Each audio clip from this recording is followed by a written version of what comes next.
it to make the company more competitive, HBC says. They expect to save more than $350 million a year once that plan is fully implemented. Hudson Bay owns Saks Fifth Avenue, Gilt, and Lord & Taylor. They say some of the job cuts were already announced in February. Joining us now, retail and marketing expert Brynn Winegard. Brynn, thanks for joining us today. Thanks, Marilla. Thanks for having me. We know that they recently posted results which were not very good. So was this a surprise after that discovery? Yeah, these, as you say, I mean, the results are really not that good. I mean, we're thinking, as an example, that this was about a year and a half in the making. We had evidence last summer that this was likely to happen, given that they had decided that their distribution centers would be able to be manless, or that they would have better technology and more automation. So this is a really interesting development in light of the fact that, this has been about a year, about 18 months or so, that we've expected to see these types of layoffs and this type of financial performance. Sometimes when companies expand, they expand too fast. So too quickly, maybe they reach too far. We know that this is a company that purchased Saks Fifth Avenue. Was that the right choice? Is this a situation where they are trying to move too fast and grow in other places?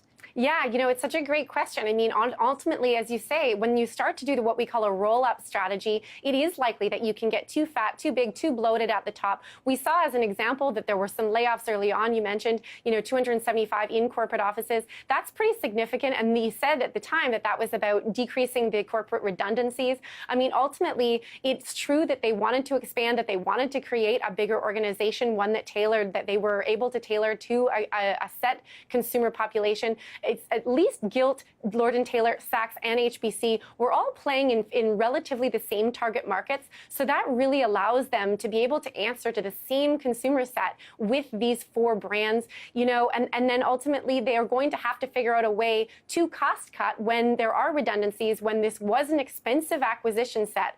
And so that's obviously what they've done now, right? They've decided that they're going to lay off and lay off people, lots of people. And that's really the result of them having, as you say, spent a lot and gotten fairly big, too bloated. Yeah, we talked a bit about, as you say, expansion, renovation as well. They've put a lot of money into changing their stores in a physical way, maybe trying to attract a different kind of consumer. Should that have been held off? Yeah, I mean, that is exactly in the interest of answering to that Saks Fifth, that Gilt, that Lord & Taylor consumer who expects higher-end merchandise, doesn't expect the department store Hudson Bay experience, but expects a little bit higher level in terms of the attention and the aesthetics of the place. It is surprising given the fact that we know Hudson Bay wanted to move toward the Gilt.com, even an HBC.com play, what we call omni-channel or all-channel. They wanted to move more in the way of digital, and so it's an expense that's an interesting occurrence in the interest of ultimately what we know they wanted to do, which wasn't expand in bricks and mortar or in terms of square footage or quality of square footage, but into online offerings that would be, of course, expensive to implement. Yeah, you're right. A lot of other retailers are shutting down rather than completely renovating or building again. So it does seem like an odd choice considering the time. What's ahead for HBC? Yeah, I think, with HBC, certainly what consumers can expect is that these cuts are evidence that they're not going to cut their spending on consumers or on shoppers. So you can expect the exact same experience in a Saks, in a Saks off Fifth, and in an HBC, in a Lord & Taylor, et cetera. This is really an attempt to save money, toward putting more energies into some other core competency.